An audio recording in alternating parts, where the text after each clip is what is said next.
আসসালামু আলাইকুম। দেশি রান্নাঘরে আপনাদের সবাইকে স্বাগতম। আজকে আমি আপনাদেরকে একটি দেশি রান্না পেঁপে দিয়ে চিংড়ি, খুবই একটি সুস্বাদু খাবার এবং আমাদের দেহের জন্য অনেক স্বাস্থ্যকর। আমি চেষ্টা করেছি আপনাদেরকে সর্বোচ্চ ভালোটা দেওয়ার, তাই আপনারা অবশ্যই আমার এই ভিডিওটি শেয়ার করবেন। এজন্য আমি যা যা উপকরণ নিয়েছি, এখানে আমি কাঁচা পেঁপে ইউজ করেছি। কাঁচা পেঁপেটাকে আমি কুচি কুচি করে কেটে পানি ঝরিয়ে রেখেছি। অন্যদিকে আমি লবণ এবং হলুদ নিয়েছি। এখানে পেঁপে অনুযায়ী আমি হলুদ ব্যবহার করব এবং 3টি পেঁয়াজ কুচি এবং যে যেমন ঝাল খেতে পছন্দ করেন সেই পরিমাণ ঝাল দেবেন। 3টি কাঁচামরিচ কেটে রেখেছি এবং আমি চিংড়িটা হলুদ এবং লবণ দিয়ে হালকা সেদ্ধ করে ভাপ দিয়ে রেখেছি। এখন আমি চুলায় একটি প্যান বসিয়ে দিয়েছি। এখানে আমি সরিষার তেল ইউজ করব, কারণ আমরা সরিষার তেল ব্যবহার করি, তাই আপনারা সয়াবিন তেল ব্যবহার করতে পারেন। এখন এর মধ্যে আমি পেঁয়াজ এবং কাঁচামরিচ কুচিগুলো দিয়ে দেব। আগেই বলেছি যে যে যেমন ঝাল খেতে পছন্দ করেন সেইভাবে ঝাল দিবেন।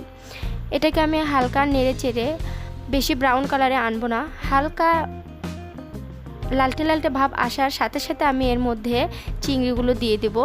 চিংড়িটা প্রথমে দেওয়ার কারণ হলো, তাহলে চিংড়ির যে একটা গন্ধ আছে, ফ্লেভার, সেটা অতটা থাকবে না। এখন আমি সামান্য হলুদ এবং 1 চিমটি লবণ, বেশি পরিমাণে দেব না, শুধু চিংড়িতে যে পরিমাণ লবণ লাগবে সেই পরিমাণ লবণ ইউজ করতেছি। হালকা চিংড়িটাকে ভাজা হওয়ার পর আমি এর মধ্যে এখন পেঁপে দিয়ে দেব। পেঁপে কুচিগুলো দিয়ে এখন আমি আস্তে নেড়ে চেড়ে দিব।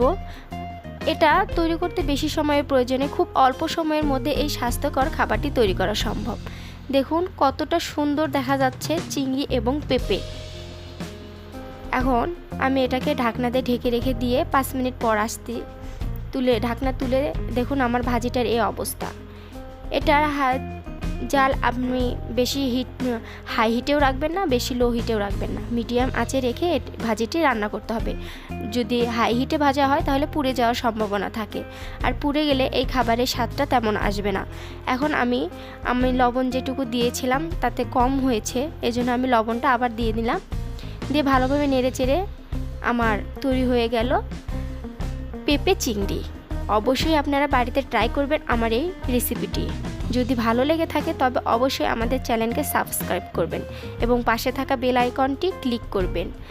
এত কষ্ট করে রান্না করেছি, যদি শেয়ার এবং কমেন্টস না করেন তাহলে তো কষ্টটা বৃথায় যাবে। তাই চেষ্টা করবেন আমার এই ভিডিওটিকে কমেন্টস করে জানাবেন কেমন হয়েছে এবং শেয়ার করবেন বেশি বেশি। এই পর্যন্ত আপনারা সবাই ভালো থাকবেন।